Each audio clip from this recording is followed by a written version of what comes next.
This is October 29th, 2012. This is the seventh episode of the Revolutionary Journal entitled Technocracy with Andrew Gavin Marshall. And today we will be discussing the rise of the technocratic governments in Greece and Italy. We will also be discussing the global scientific dictatorship and what we can do about it. How are you doing today, Andrew? Very good, thanks. How about yourself? Doing good. Doing good. Storm's a bit crazy, but what are you going to do? Stay above the water. Exactly. That is a very good plan. Yeah, best advice. Um, all right, so before we get into the questions, tell us a little bit about yourself. Like, what do you do and why you're here on the show? I'm an independent researcher and writer based out of Montreal, Canada. I write um, sort of focusing on the ideas, institutions, individuals of power and resistance historically and presently in various social, economic, political contexts. I'm project manager of the People's Book Project, which is a crowd-funded, donation-based project to write a series of books, the first volume, hopefully, of which will be coming out fairly soon, or at least finished fairly soon. We'll be dealing exactly with those issues of power and resistance in ideas and institutions, most especially. And other than that, it's just various journalistic writing and I have a weekly podcast with Boiling Frogs Post called Empire, Power, and People. All right, good. Hope the writing goes well. Thank you. Yeah. Me too. All right, so let's start with the first question. What is a technocracy and how did they come into existence? A technocracy is essentially a government run by so-called experts. Experts is defined essentially as academics, sorts of technicians, professionals. This is an ideology which is embedded in the history of the social sciences. The social sciences have their history primarily in the United States, especially in the transition from the 19th to the 20th centuries. Um, at this point, the social sciences emerged in major American universities, primarily those founded by the robber baron industrialists such as Vanderbilt, University of Chicago, founded by John D. Rockefeller, etc. Um, the social sciences were designed, and by social sciences I mean sociology, political science, economics are the main three branches. There have since been others added to it. Um, However, they were designed during this time, which was a period of enormous unrest, labor unrest, middle class resentment towards the elites, the industrial, financial elites, the political class. You had excessive class warfare. It was mass migration to the United States. The poor were essentially rising up. So the social sciences emerged in order to establish a system of social control in a so-called free society. And by that, it meant that they were interested in social engineering. So you would train people in political science, in sociology, in economics, in order to reform the system, to engineer policies and programs to make to essentially undermine um, populist resistance, prevent revolution through incremental reform. So instead of changing the system itself, you change policies and programs so that the system more secure and is able to last much longer. There was, in fact, a major technocratic movement in the United States in the 1930s, which promoted government by technocrats, by experts. Um, this is also deeply embedded with the ideas of science and technology, themselves neutral, but under power structures, they can be steered into directions which support power and build power and establish social control. So a modern technocracy would include a highly technological and scientifically advanced society. However, the examples we see today of sort of quickly established technocratic governments are simply, as you mentioned before, the government's former government in Greece under Lucas Papademos and the current government in Italy under Mario Monti. These are technocratic prime ministers who were not elected but simply installed by the EU elite, uh, removing the former democratically elected leadership, as incompetent and corrupt as they were still elected. It simply removed them and installed technocratic prime ministers, unelected but with a mandate from the European elite to implement highly unpopular austerity and adjust structural reform measures, which amount to impoverishing and exploiting the population in the country. So these technocratic leaders are considered experts. Papademos was a central banker. He was the head of the Greek central bank, where he helped create Greece's debt crisis, and he was also a member of the European Central Bank. Uh, Mario Monti was a major economist and a former European commissioner. He was also on the board or an advisor to Goldman Sachs, on the board of Coca-Cola, and a member. He was the European chairman of the Trilateral Commission, member of the Bilderberg Group. So these are experts because not only they had expertise in that they helped engineer the economic crisis, and so now they are there to implement policies that democratic governments can't implement. So the concept of technocracy is inherently anti-democratic, but it's focused on this notion of expertise and professionalism. That the ideology essentially is that experts know best, so let them make the decisions. I see. It seems that really the real power comes from being able to go and say who's an expert and who isn't. And As in the in the definition, and the idea of expertise, the idea of technocracy, the real power is. That goes back to social sciences, which is uniquely a Western phenomenon and specifically an American phenomenon. And of course, the American major foundations, such as the Rockefeller Foundation, Carnegie Corporation, and later the Ford Foundation, engineer the social sciences, and they exported the social sciences to Europe in the 20s and the 30s. So the London School of Economics, for example, got enormous funding from the Rockefeller Foundation in the 1920s to make it essentially the center of social science research in Europe. And that's where the ideology of neoliberalism was in fact born, not in the University of Chicago, but at the London School of Economics under a Rockefeller Foundation funded program. And later it was exported around the world. And we live with those repercussions today. and is there any intellectual basis for technocracy? Sure. I mean, you can find an intellectual basis for genocide and ethnic cleansing. Uh, which is the expertise and Wait, profession. do you mind repeating the very beginning? It cut out a bit.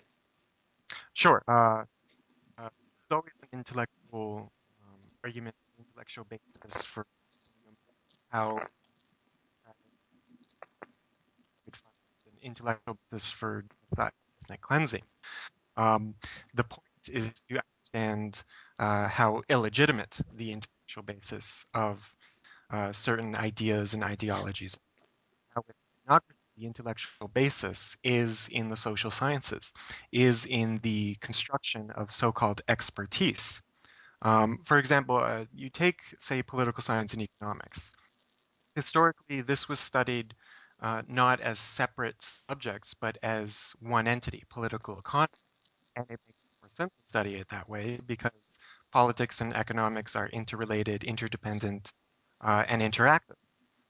So to separate the study of politics from the study of economics, you end up with superficial constructs of political and economic realm.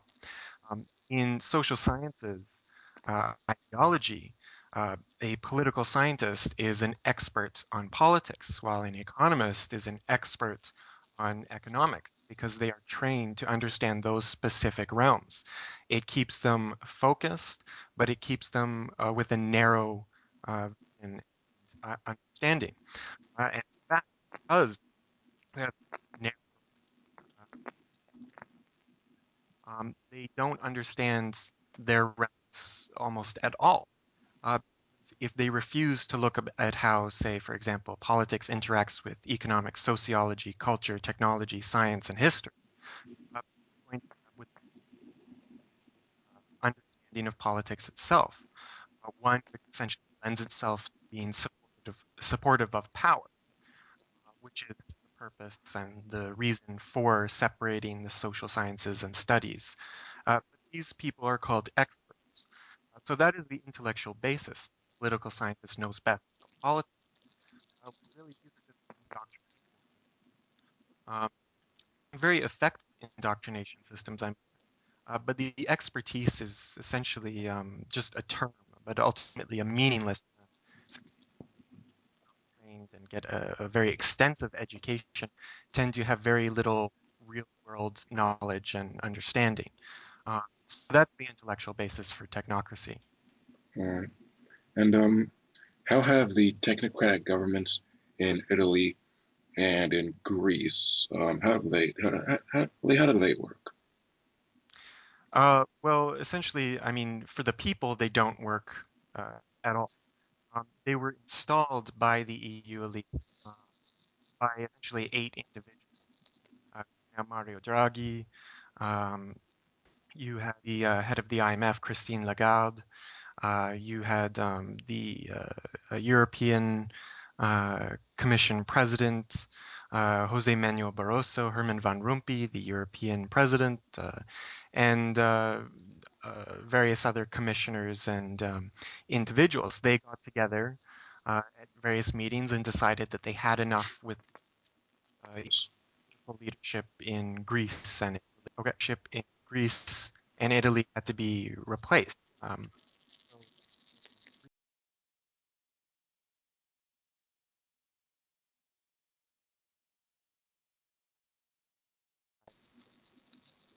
choose fate. So he suggested that there would be a referendum on the bailout package and the austerity measures. This was unacceptable to the European elite who were furious, and so they engineered. There's evidence that Angela Merkel, made a phone call, and everybody got together and discussed. They even summoned um, various leaders to meetings with them. They summoned the Greek Prime Minister to a meeting to essentially lambaste him for making a democratic decision without their directives. As it functions in the 20th century simply means that you do what the economic and financial elites say you do, and that's democracy. But while you hold election, the problem was that uh, the people were all given a chance to become involved in the decision-making process. And in Europe at the moment, where the elites and the international, essentially the international cartel of financial and corporate institutions, decided that what is needed is austerity and adjustment, which are euphemisms for impoverishment and exploitation. So they had no time to waste with formal democratic these political leaders, such as Berlusconi in Italy, who was running Italy like a kid would run a candy store, but he wasn't properly, so he had to go too. Sarkozy and Angela Merkel were just very happy to see Berlusconi gone. He was never very interactive with the European elites. He was more a friend of Putin.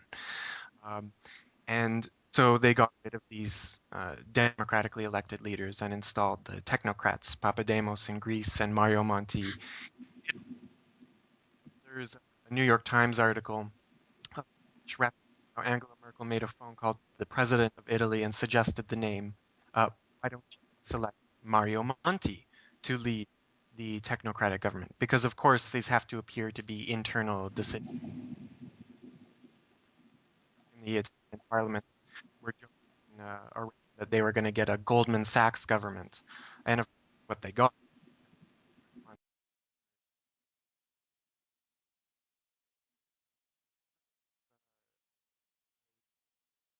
Wait, hold on, I can't hear you.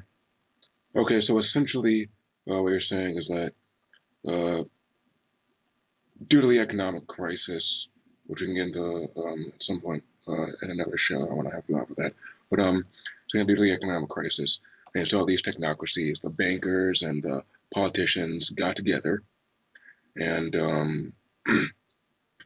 essentially went and installed Papademos with Angela Merkel making the recommendation, and the and in Greece, um, the leader there tried to have a democratic referendum, essentially, on what was going to occur, and the elites got pissed at him, so of course he had to go.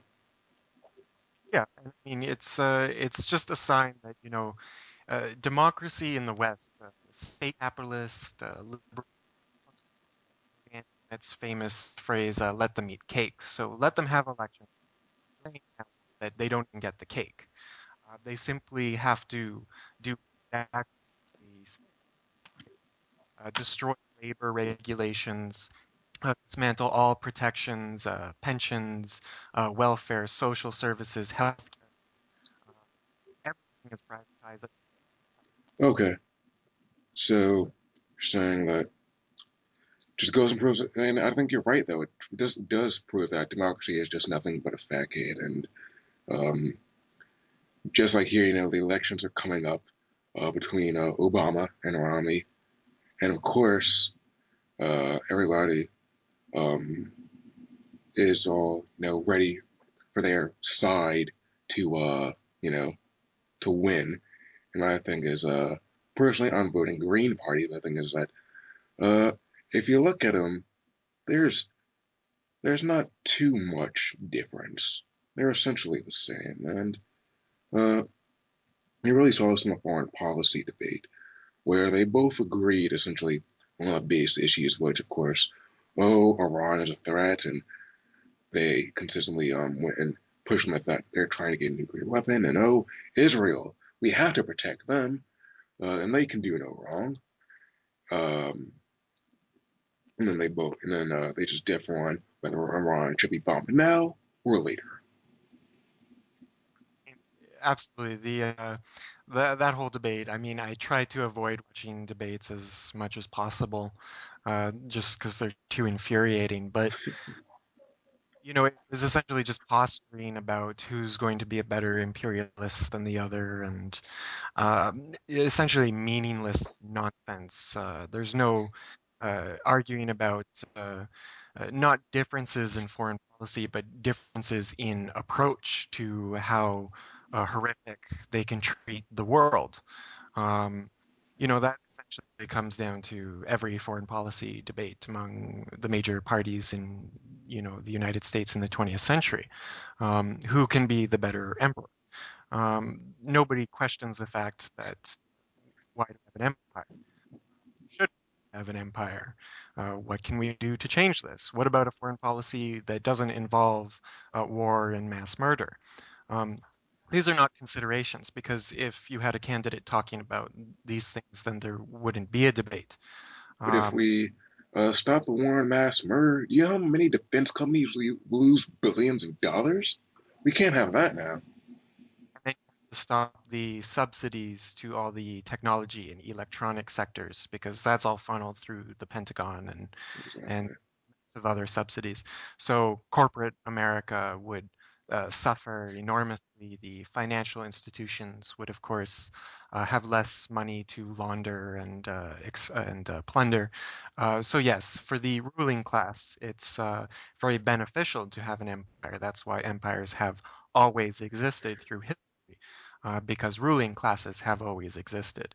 Um, but this is why you have to keep debates and elections, especially in the United States, where, regardless of what country you're in, it's the most important process for leadership and for elections in general, simply because whoever leads the United States essentially leads the world um, in a horrific power structure, but it's reality none the same. Um, and the point is that in the United States, there's so much money in the election process. And of course, the Supreme Court, being a servant to capital and financial interests, changed the law so that corporations can give as much as they want to the election campaigns, because of course they have democratic interests at heart. So this means that the current election cycle has more money involved than any election in history. And you see the biggest donors to parties are Goldman Sachs and JP Morgan Chase and Microsoft and IBM and Apple and uh, all the usual suspects. So they dominate the political process. And then the public relations industry, which was created in the early 20th century in the United States, dominates the elections. So they sell candidates. Noam Chomsky is quite rightly explained that the public relations industry markets candidates like they market toothpaste. Um, and they're very successful at election campaigns. I mean, you look at the Democratic National Convention or the Republican National Convention, these are public relations events. These aren't political events. They, you kind of sell themselves and use fancy rhetoric, and all their speeches are concocted by PR firms, and they decide what the best language to use is, how voters will react. The United States is a heavily polled society, so the leadership knows what people think and what they believe. And it's very important because it's a free society, so that they have all this information so that they're able to manipulate people and do the exact opposite of what people want. Uh, and that's very effective, and election cycles are a means to doing that. And by controlling the debate, by controlling the discourse during election cycles, you control essentially the issues. So, for example, instead of people talking about really important things like the NDAA, the attack on civil rights, the Trans-Pacific Partnership, essentially establishing a transnational corporate tyranny where corporations have unlimited power, which Canada just joined because we couldn't be more enthusiastic to destroy our own living standards. Um, these issues are not discussed. Instead, people talk about big work for some reason. That's a successful election campaign. And that's a sign that the election campaigns are run by the public relations industry, just like most of society. Entirely. But I have to say, that PBS is quite a threat to us. Teaching kids how to share? What is this? Yeah, exactly right. Um, It's a dangerous idea, ideas of solidarity have to be just completely destroyed. You don't want people engaging with other people. You have to promote a sort of rabid individualism where everyone's isolated and stuck in front of their television. yeah, definitely. And it really is a shame. You know, people live here, in towns and literally not know their own neighbor. But back to the other question. Um, in 2010, you wrote an article entitled "New Eugenics and the Rise of the Scientific Dictatorship." Um, so explain to me what the scientific dictatorship is, and also at the beginning of the article, you mentioned the technological revolution. What is that? Well, the technological revolution is essentially, arguably, a more powerful force than the Industrial Revolution. The Industrial Revolution created the modern state capitalist societies, uh, through industrial organization, the factory system, mass production, etc. It created, in turn led to the growth of finance capital and corporations and multinational corporations and reshaped the entire global society as we know it. The technological revolution has had arguably a much longer history and also a more profound history and includes within its scope the Industrial Revolution, which saw advances in technology. The technological revolution simply refers to the very evolutionary advances in technology seen especially over the past 500 years. I mean, you could sort of mark the starting point with the discovery of the compass, uh, because this facilitated the Europeans to make their way over to the Americas and begin the colonization of the compass allowed that to happen. They were looking for India, but they found somewhere else to plunder instead. Uh, and the technological revolution throughout the 19th and especially in the 20th century has been rapidly accelerated. So you see advances in technology, in computers, in electronics. This changes the way society functions, the way people interact, the way people are able to understand and comprehend um, be within their own societies. Um, and technology, it should be said, is neutral, so it's technology isn't good or evil, right or wrong. Technology can be used uh, by whomever for whatever purpose. It could be used for good or it could be used for bad. You hear the example, a hammer is not inherently good or bad, but it could be used to build something or to kill someone, so that it's neutral in that sense.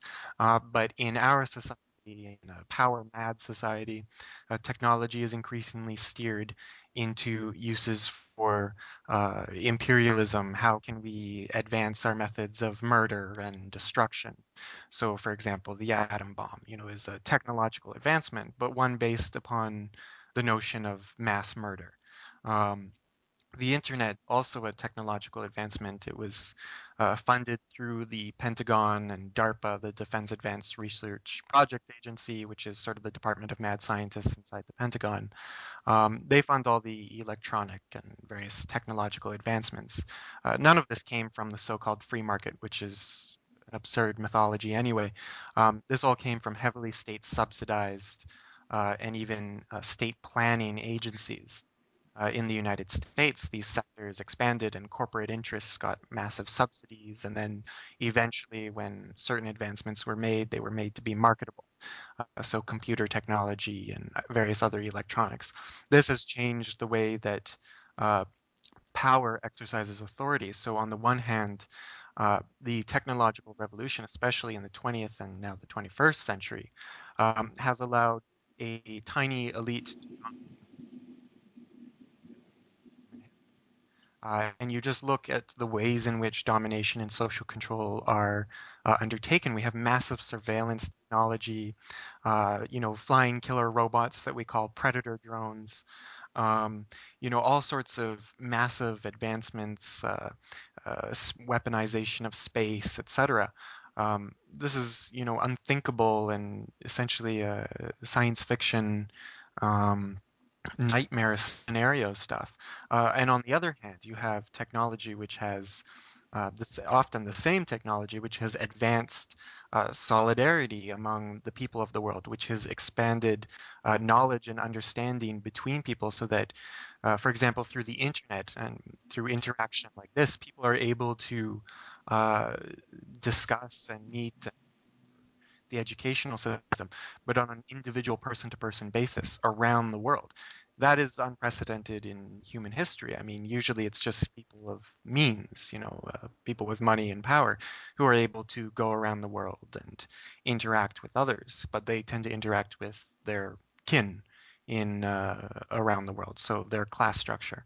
Um, we are now able to interact and to have access to more information than ever before in human history. And that is a very positive development of the technological revolution. So you have these parallels advancing where elites have more power than ever before, yet people are getting more power than ever before. And it's the same development which has led to both of these parallel uh, uh, sort of trajectories. And the interesting thing, I mean, you could argue any way you want. It's just my personal perspective that, you know, logically, the power of people tends to sort of lag behind the power of um, sort of the institutional structure. Um, and tends to be more reactive, but the good part of that is that people will have the last say in the end. Uh, but because little lag behind, but it'll be the last laugh, so to speak. The scientific leadership aspect.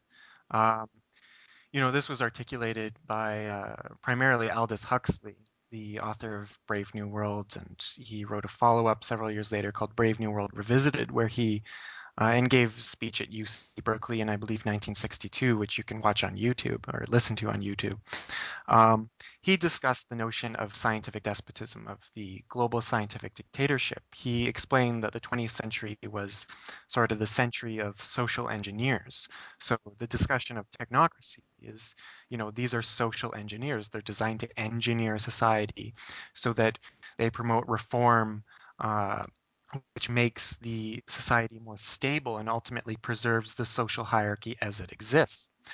So Huxley identified that yes, the 20th century is the century of social engineers, but then he postulated that the 21st century will be the century of world controllers, um, which means that eventually, because of science and technology, you will see power expand in such a way that nation states will no longer be the centerpiece of international power. See as regional and indeed global institutional power structures emerging. And that's what we see in the world today. Scientific dictatorship simply refers to the notion of making people love their servitude, as Aldous Huxley explained it. He identified how, terrorism is a tactic used by the state and power interests throughout essentially all of history. That is a way of establishing order and control in society. You use terror. So the Nazis were very good at that, and the Soviets, to various degrees, were um, other sort of tyranny systems. That's where they use terrorism for control, and it's effective. It establishes control for a great deal of time. But what Huxley suggested, and what history proves to be accurate, is that um, it's far more beneficial to sort of engineer consent, to make people consent to their slavery and to love their slavery. That creates a far more stable system, incapable of being overrun and overturned. And that's the system that really was pushed forward in the United States, but also Great Britain and the other liberal state capitalist democratic societies, including Canada. We preferred to engineer consent, in the words of Walter Lippmann, who sort of defined democracy in the 20th century. He's the father of American journalism. And also Edward Bernays, the manufacturing of consent. He was the father of public relations, wrote the book on propaganda that Joseph Goebbels identified as, one. Um, this was essentially designed to get people to consent to the system. So you have various means of doing that. Consumer society was one aspect, but science also expands this realm of opportunity. And it's related very explicitly to eugenics as well, which sought to sort of engineer humanity as physical entities. So to breed the good people, which are by definition the rich and the elites, the good stock, breed them together so that they can create some sort of superhuman species, and then prevent the riffraff, the population, the poor people, especially if they're, black and poor and uh, immigrants and, all sorts of problem Mhm. uh, populations, get them to stop breeding because there's already too many of them and they're all stupid and insane and crazy. Uh, this is morons. That was one of the technical terms that was used. Um, so in the United States had mass sterilizations by 1960s. There was over 60,000 people who had been sterilized, mostly poor, mostly black, but the insane asylums were, of course, just totally sterilized and etc. So they were deemed unfit. The fit, the elite, invested in sciences. This was a pseudoscience eugenics, very obviously, but Hitler took, which was the Holocaust. That created a problem because the word was kind of tainted. So in Eugenical News, which was the main journal for the eugenics movement, they discussed how we need to change the name. So they came up with genetics and psychology and population control. as three different branches for eugenics. And if you look at genetics and its development, I mean, the same foundations such as Rockefeller, Ford, Carnegie, etc., that funded the eugenics movement, then switched their funding into genetics research. Um, in fact, the Cold Spring Harbor Laboratory in the United States, which was the eugenics research office, simply changed and became one of the main genetic research laboratories that still exist today in the United States. The British Eugenics Society, which was headed by Aldous Huxley's brother, Sir Julian Huxley, um, was changed its name to the Galton for genetic research. And if you look at the sort of trajectory of genetics research and where it goes, again, you find this interest in identifying genetic causes for intelligence and for so-called mental illnesses and um, various other personality aspects, and they sort of exclude environmental factors, and therefore, just in the way that the social sciences, the separation of the social sciences creates a narrow understanding.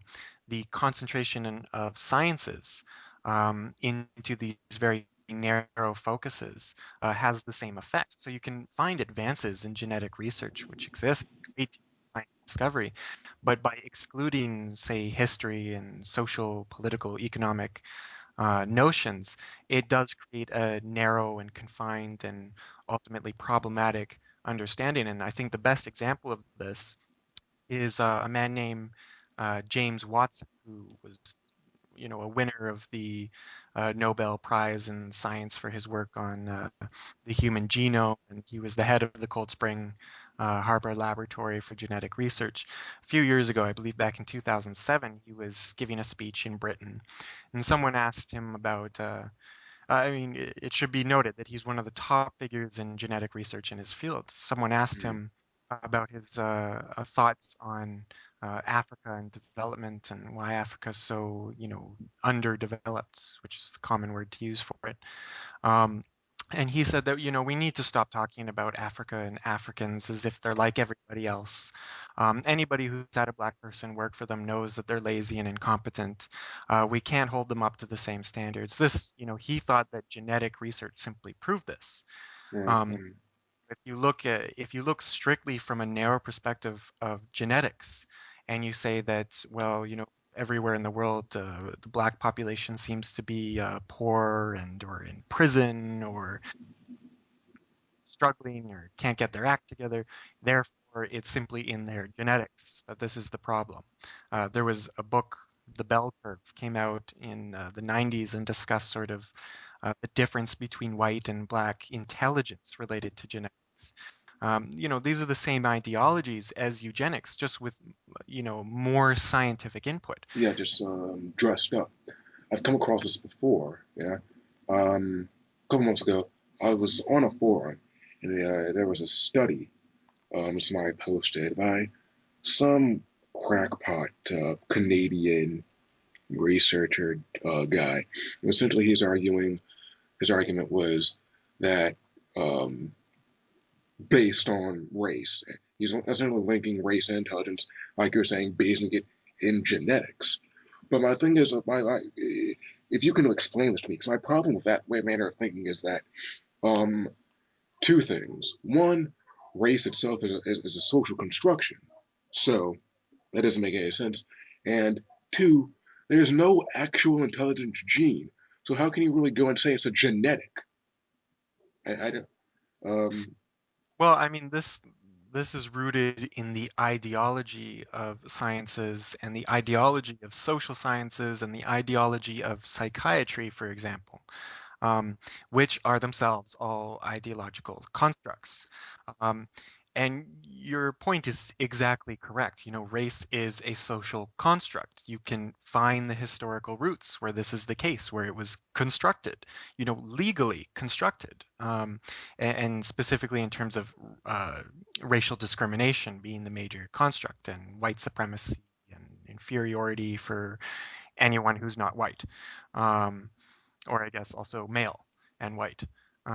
These have legal, social, political, economic roots. Um, the way that a scientist or a geneticist, for example, is able to make a comment like that is by ignoring history, is by ignoring the social, political, economic, cultural, historical relevance or concepts of race and what they mean and what their impacts and implications are. And it's done through the same way that technocracies are advanced, which is by focusing on expertise. So a geneticist could argue um, back to you that they don't focus on social, political, economic issues because it's not scientific and they can't prove it and that's not their interest. Their expertise is on genetics, so that's what they focus on. But then it becomes everything becomes sort of genetically deterministic because every different study, every different profession, every different expertise thinks that their area is the most important in the world. Um, so the political experts think that everything derives from politics, and the economists think that everything derives from economics, and the scientists or geneticists think that everything derives from genetics. The psychiatrists think that everything derives from psychiatry, essentially. Um, and they create sort of these self-perpetuating ideas, which all end up supporting each other in this institutional power system. The problem is that they don't actually engage with one another in a meaningful basis. So they become isolated and they become rigid ideologies, which is why you have people who are able to believe these things, which, common sense itself would dictate it's ridiculous to make this link between race and intelligence. Um, Besides, the notion of intelligence itself being capable of being measured is itself ridiculous. Who has the ability to measure intelligence? Well, obviously only the intelligent people who define themselves as intelligent and who, it's this common historical trajectory. You get this in the writings of Edward Bernays and Walter Lippmann, who say that it's the job of the intelligent minority to run society. Well, just by saying this, they automatically are included in the intelligent minority. But they base this upon the psychological premise that people are inherently irrational. This is the whole Freudian influence in psychology and psychoanalysis. People are inherently irrational and driven by emotional and sexual desires, and it's all subconscious and dangerous, so people need to be controlled. But the people who identify this and believe this uh, just kind of skip over the contradiction that if all people in such irrational emotional drives, uh, then how are they exceptions? Uh, they just kind of skip over that problem because simply by identifying that people are irrational and essentially crazy, um, we therefore are obviously very rational and sane and capable of managing society, and that it's actually our responsibility. And woe is us, we have all this hoisted upon our shoulders and have to be responsible leaders and make all the decisions. I mean, it's just a rationalization of an inherently unfair power structure, and it's full of its own contradictions. It's a constant contradiction. I mean, um, but it's ignored. The contradictory aspects are ignored and suppressed uh, because they undermine the system itself, so they can't be discussed. And the same sort of genetic determinism is seen in psychiatry, where again, there's no established or proven link between what we call mental illness and uh, any chemistry or brain or genetics. There's no biological uh, deterministic factor for what we call mental illness. Mental illness is, like race, a social construct. It's always been redefined and changed and um, mostly misunderstood. Um, but again, the whole basis of psychiatry is on the fact that yes, we haven't proven the genetic cause or the biological cause of mental illness, but we will. We're getting closer. So you Just have give us some more time. exactly, you have an entire institution with quite a long history. I mean, it has hundreds of years of history. And the whole time it's been based upon the fact There is a biological cause of madness, and we will find it. We haven't yet, but we're getting closer. I mean, the notion that an institution can survive for hundreds of years without proving um, its main thesis of functioning is impressive. You have to give it to them that it's impressive. And the way Yeah, that an definitely. institution is by proving its worth to power. So long as the institution is useful to power structures, as psychiatry is, then the contradictions and the problems are ignored and suppressed. And that's the entire history of psychiatry. It's right up until present day. We used to into people's heads to release the blood so that the madness can escape. Um, and then, eventually, because of Rockefeller Foundation funding in psychiatry, we developed lobotomies, where you simply tear out part of the brain through the eye socket.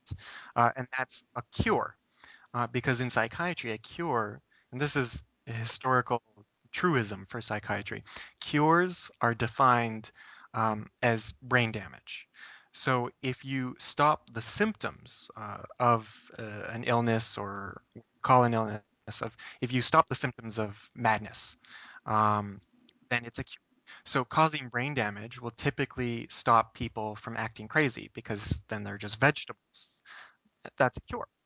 Today we don't, extract parts of the brain through people's eye sockets. Today we simply drug them up. Are you experiencing depression? Well, that's obviously an illness because that's never been a part of the human condition. So take all these drugs, which then cause brain damage. But they stop the symptoms, never mind that they create a whole new set of problems. So that's deemed a cure. That's the function of psychiatry. And psychiatry, especially in the last 50 years, as soon as it introduced the drugs and the pharmaceuticals into the business, became a big business and incredibly profitable. So again, it's proving its worth to power. Then it's invested in the media, the educational institutions, schools of psychiatry emerged, and et cetera. So it's now an established institution in our society, but it has no legitimate basis. I mean, you could Yeah. say that the sciences have more legitimate basis and they have more legitimate aspects for expanding knowledge. But so long as they're dominated under this power structure, we're going to have a great deal of problems in pushing them towards doing good and these aspects. But we have to discuss them first, and then you can actually try and steer them in better directions. Entirely. And on to the last question. We were talking about this technocracy, and we've gone to a lot of different areas: genetics, race, psychiatry. But how do you think that people can fight back against this system that the elites are pushing for? Well, I mean, just do what people have always done through history, is start organizing and talking with other people, spread information in any way you can. I mean, because of the technological revolution, we have more means at our disposal than ever in history. And especially for us here in the Western world, I mean, we know that things are getting worse. We know that the economic situation is worsening. We know that our even formal democratic processes are closing down, civil rights are being stripped. We still have them. We still have them for now. And we still have the ability to speak without being murdered. That's more than we can say for most people in most places in most of world history. So that gives us not simply an opportunity, but a responsibility. We have to spread information while we can. We have to get more information, and we have to start organizing. And we have to start organizing locally and globally.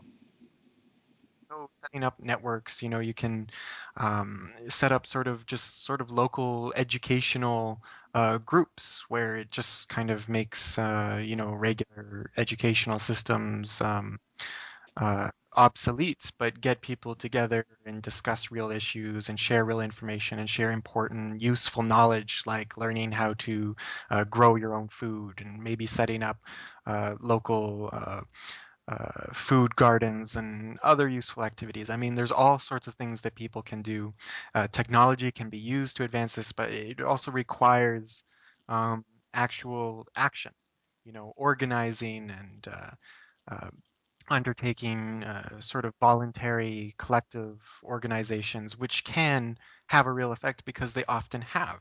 Yeah. So, promote uh, workers' movements, promote worker control of factories, universities and the workplace, and student movements should be steered in the directions of becoming simply educational movements, not demanding but enacting the educational system that they desire. So there's all sorts of programs that people can undertake, but really it just comes down to the fact of just start organizing and talking to people. The amount of ideas you'll get in a group of just 5 people far outweighs anything that I could suggest here. I'm just one person. You take 5 people and you get a plethora of different ideas and good ideas, and it requires a great deal of experimentation. There will be failures, but there will be successes, and we'll learn from them and move on. And that's the whole point. All right. Um, Thank you for the interview. Thank you. All right.